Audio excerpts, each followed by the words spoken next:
Hola, muy buena semana para todos. Empezamos el último trabajo de la semana, el último que vamos a dejar acá en el canal, ya que nos vamos a tomar un par de días de descanso con mi papá, así que esto es lo último que creo que va a valer la pena en esta oportunidad. Es un video corto, un trabajo cortito, pero que fue necesario hacer en estos últimos días. Consiste en realizar un ajuste de rodamiento, esos rodamientos que estuvimos mostrando, el 6006, 6006, que tienen diámetro 55 de exterior para ajuste en eje de diámetro 30 por 13 milímetros de espesor. En ambos lados tenemos que hacer el ajuste, que quede parejo, que quede, digamos, centrado sobre todos y que no haya principalmente ningún tema de... No es tan importante la alineación, pero sí que no estén cruzados los rodamientos, ¿sí? Que estén paralelos para que de esa forma al momento de ajustar, digamos, la cadena no quede tan desalineada con respecto a desde dónde arranca, ¿sí? Es para transmitir el movimiento, por lo que debemos centrarlo bien, sobre todo en este frente que estamos haciendo ahora, para que queden paralelos. Previamente lo que habíamos hecho es unirlos mediante una varilla roscada de 5 octavos de pulgada, apretarlos, centrarlos en el torno y sobre todo alinear los dientes, ¿sí? El centrado del torno es más o menos lo que vamos a hacer ahora en este momento. Primero fue el centrado por caras, para que queden las dos caras paralelas y bien apretadas con la varilla roscada, para que de esa forma al momento de soldar no haya variaciones. Fue soldándose de forma alternada y enfrentada, para que no vayan moviéndose o hayan micromovimientos en la soldadura. Ahora vamos a proceder al centrado con respecto al eje o al centro, que en este caso, como se trata de un rodamiento, de un piñón más o menos de marca conocida, vienen bastante bien lo que es el perímetro del dentado con respecto al agujero que hacen guía o el agujero del centro, ¿no? Al diámetro interior.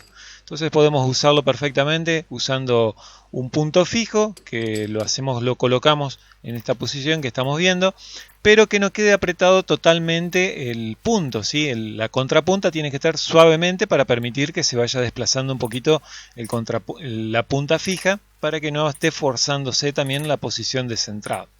A una vez que ya casi llegamos al punto de centrado, lo que hacemos es controlar el frente, como hicimos ahora, para que queden paralelos con respecto al plato, al frente del plato, sin importar cómo esté, digamos, si nosotros pensamos que está bien soldado, siempre viene bien el control del frente para luego realizar, como estuvimos viendo, una comprobación cómo nos queda el centrado del centro. Aún así, esto es para aproximar lo más posible al centrado con respecto a la parte de afuera. Esto es importante también para que no haya sobretensiones en la cadena. Quizás al inicio, cuando uno tiene armado el sistema con cadenas, haya algunas sobretensiones por desalineamientos, como dijimos, pero a medida que se va estirando la cadena, se va adaptando y por lo tanto se va dejando libre esos huecos, pero siempre, bueno, es importante tratar de dejarlo lo mejor posible o lo mejor centrado posible para que no haya ningún, digamos, desalineamiento, como habíamos mencionado, o esas sobretensiones innecesarias en la cadena por estar descentrado. Comenzamos el agujereado con mecha de diámetro 30. Vamos a hacer un diámetro de referencia interior a diámetro 42, que es un diámetro intermedio entre lo que es el diámetro de ajuste de 55 y el diámetro de eje 30. 42 porque permite, en caso que haya un sistema de lubricación, poder tener un reservorio de grasa. Para el torneado interior vamos a emplear el inserto TSMT de radio 0,8 para unas buenas pasadas a 4 milímetros de profundidad, como la que vamos a ver dentro de un momento, a 375 revoluciones a 0,07 milímetros por hora.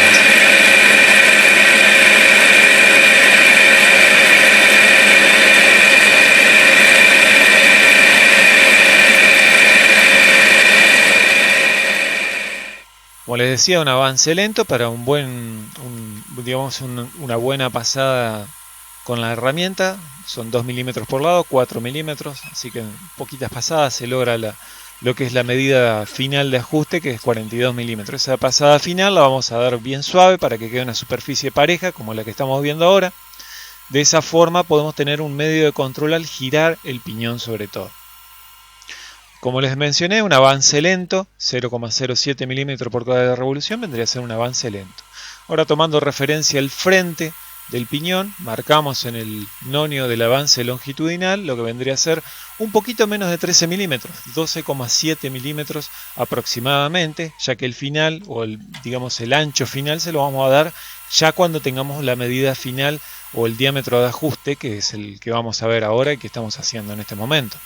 Como les decía en otra oportunidad, me gusta dejar en estos casos, que es un rodamiento común, apenas unas 2 milésimas de milímetros, quizás 1 milésima y media de milímetro, con pasadito de la medida, 55,0012 vendría a ser, ¿no? Para que sea un ajuste suave, que no se vea forzado digamos, la cubeta externa con el ajuste. Recuerden que el ajuste, o mejor dicho, la tolerancia interna que tiene el rodamiento, lo absorbe bastante lo que es la cubeta externa, lo que disminuye el juego. Y en este caso, que es un avance con cadena, a veces es importante tener ese ajuste, sobre todo cuando se producen sobretensiones en el avance, ¿no? Que sea digamos, un libre juego que tenga el rodamiento. Ahora ya tenemos la medida final. Vamos a ir a tomar referencia con el carro longitudinal, en el nonio del carro longitudinal, y ahí lo movemos los 13 milímetros.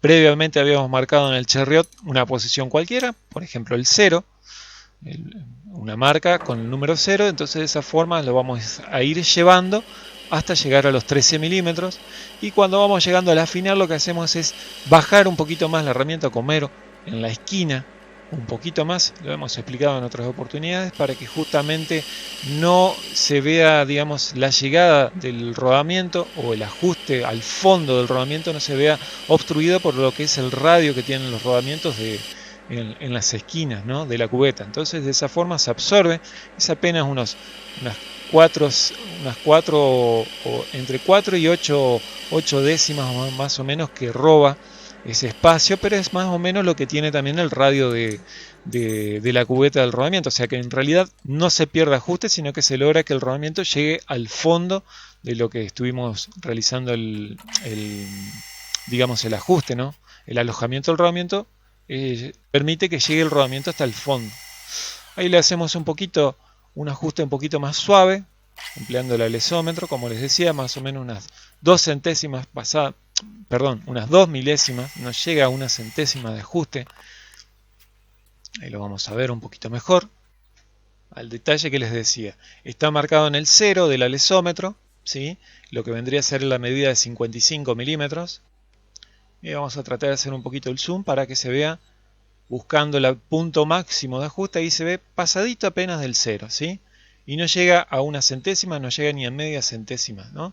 Más o menos calcúlenle unas 2 milésimas de milímetro, ya con eso es más que suficiente para que el rodamiento entre de forma suave, como hemos recomendado en otras oportunidades, de afuera, en el ajuste exterior tiene que ser suave, para que no se vea afectado lo que es la tolerancia, lo que es el juego interno del rodamiento. Aquí tenemos lo que es el filo de la punta, que también a veces es engañoso, sobre todo cuando uno va a colocar un elemento de precisión como es un rodamiento. Siempre es importante eliminar todos los bordes filosos. Y ahí con una pequeña masita de cobre podemos colocar el rodamiento sin ningún problema. Y ahora lo vamos a quitar y vamos a realizar el ajuste del rodamiento en el otro lado. Esto, si bien es un trabajo sencillo, quería enfatizar también el hecho que al final del video vamos a contemplar algo que a veces no se respeta o no se acostumbra a colocar cuando se realizan este tipo de ajustes, que son los separadores internos. Bueno, pero eso va a llegar al final. Ahí vemos que empleando el palpador universal lo que hacemos es controlar el frente, que nos quede paralelo, ¿sí? Y ahora, empleando el diámetro de referencia de 42 milímetros, que le dejamos un ajuste, mejor dicho, una terminación lo mejor posible para que no haya saltos en la punta de contacto del palpador. Ahí vamos a hacer el centrado para que nos quede concéntrico con respecto al otro rodamiento, ¿sí?, al ajuste o al diámetro de ajuste del otro rodamiento, ¿sí? Así que controlamos un poquito cuando vamos llegando a la medida o al centrado final, controlamos el frente y luego hacemos el pequeño ajuste final para que nos quede ya hecho el trabajo de centrado en el torno de 4 mordazas individuales. Ahí vamos a tomar la referencia que habíamos mencionado, unos 12,7, 12,8 milímetros de profundidad. Comenzamos con ese desbaste a esa profundidad y luego hacemos el final ya con los 13 milímetros, pero empleando el Chariot, como lo vamos a ver más adelante. Como pueden ver ahí, quizás en el detalle sobre el carro transversal, cómo actúa el rompeviruta, son todas virutitas cortas. ¿Ven? Eso es lo que a veces enfatizo, que uno tiene que ver, a veces no se coincide con los valores de velocidad o los valores de avance de herramienta, pero uno tiene que controlar cómo va cortando la herramienta, y una forma de saber si tiene un correcto avance es justamente cómo sale la viruta. Puede ser de un color de ese tipo, azulado, pero sobre todo que no sea larga, que no deje bordes aserrados, como siempre enfatizamos, que sea una viruta corta, como en este caso, ¿sí? Que eso es más o menos lo que te va a dar una idea del mejor rendimiento del inserto. Ahí ya cuando vamos llegando a las más o menos unas 3 décimas antes de llegar a la medida de ajuste, empezamos a controlar un poquito mejor con el alesómetro. Creo que es el elemento que más precisión, en mi opinión, da en estos tipos de ajustes. Y empleando el método del carro del Chariot inclinado, se puede dar el ajuste en pasadas en el orden de la centésima de milímetro, ¿sí? Ese método ustedes lo pueden encontrar en el libro Casillas, Cálculos de Taller. Creo que es uno de los pocos libros, o si no es el único libro, que trata de este método, para que ustedes puedan encontrar la utilidad y sobre todo el valor práctico en estos tipos de ajustes. Y ahí lo que hicimos fue justamente marcar la referencia en el Chariot, tocar con la herramienta en el frente del material, marcar la referencia en el Chariot y luego en el nonio del carro longitudinal, y ahí hicimos el fondo o la longitud total de ajuste o de alojamiento del rodamiento. Ahí le damos lo que vendría a ser el toque personal o el ajuste personal que más me gusta para este tipo de rodamientos. Y ahí vamos a quitar el borde filoso. Bueno, y ahora vamos a mostrar un poquito lo que es lo que les decía, a veces la costumbre que no lo estamos viendo en estos tipos de ajuste o en este tipo de trabajo, que es realizar un pequeño separador interno. ¿Para qué sirve el separador interno? El separador interno te sirve justamente para que el rodamiento, al momento de colocarlo, no no produzca una sobretensión sobre un lado de la cubeta o sobre un lado de la banda de transición, digamos, de la canaleta por donde circulan los rodillos de los rodamientos, ¿sí? El separador interno se lo hace un poquitito más largo. En este caso vamos a hacerlo unas 2 décimas de milímetros más largo que el espacio entre, digamos, que queda entre el ajuste de los dos o entre los dos alojamientos. Ahí vamos a hacer la cuenta. El largo total de los dos piñones, de los dos conjuntos de piñones soldados, es de 43,56 milímetros, ¿sí? A eso le vamos a restar los 13 milímetros de un lado, los 13 milímetros del otro lado, y nos da unos 17,56 milímetros.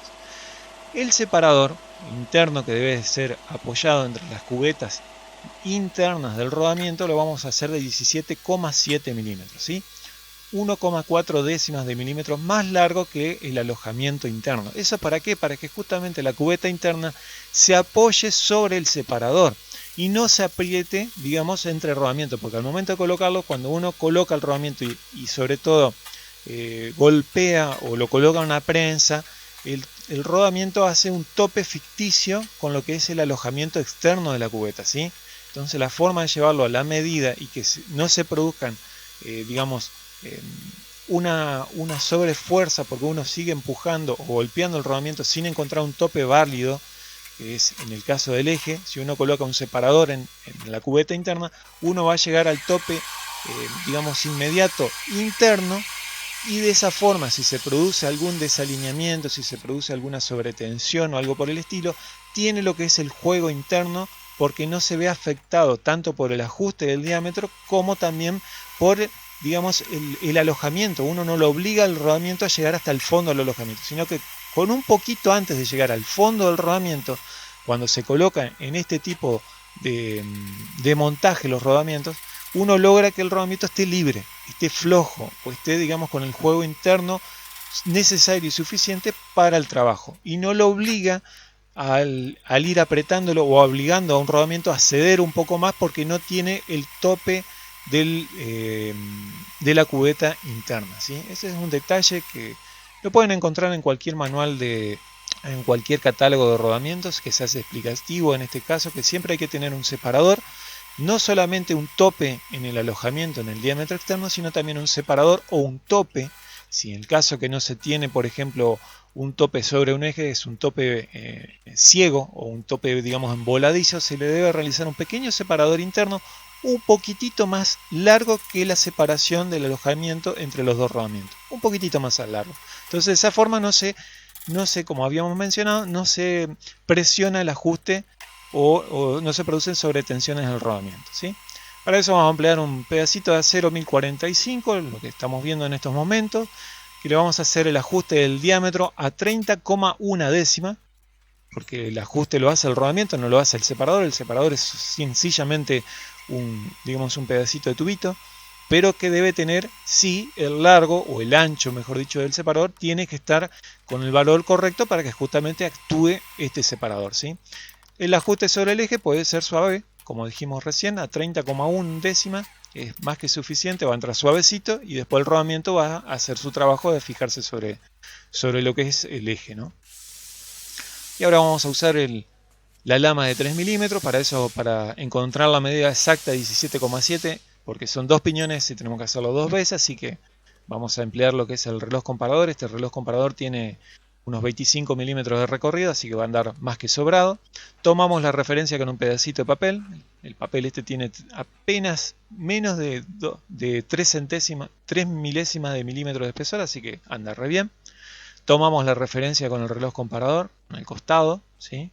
Y ahí vamos a avanzar lo que son las 17,7 milímetros más los 3 milímetros de separación que tiene el corte, ¿no? Tenemos que sumarle los 17,7, 3 milímetros, que es lo que nos resta el inserto de corte, que es el NC3020. Ahí corregimos un poquito porque nos pasamos. Ahí lo tenemos, 17,7. Lo que enfatizo es la falta de costumbre que estamos viendo últimamente en no realizar este separador. Cambia muchísimo lo que es el rendimiento o la duración de los rodamientos, ya que uno, como habíamos mencionado hace un rato, quizás no quedó muy clara la explicación, cualquier cosita en los comentarios me lo dicen, al apretarlos de sobremanera debido a que no tiene un tope interno. Y ahí vamos a hacer el corte sencillo y ahí queda hecho el separador. Una pared mínima, pero es más que suficiente para realizar la separación o obligar a que los rodamientos estén separados un poquito más que lo que indica el alojamiento. Y bueno amigos, ese fue el trabajo. Creo que algo se puede llegar a rescatar de este video. Y bueno, les quiero dejar un gran saludo a todos por acompañarnos en este pequeño inicio de este año. Nos vamos a tomar un par de días de descanso, más o menos unos 15 días, así que nos vamos a retornar un lunes 9 de marzo, creo. Mientras tanto vamos a hacer algunas tareas en el taller de limpieza y demás. Así que bueno, les dejo un gran saludo y nos vemos más que pronto. Y bueno, que pasen lindo. Chau, chau.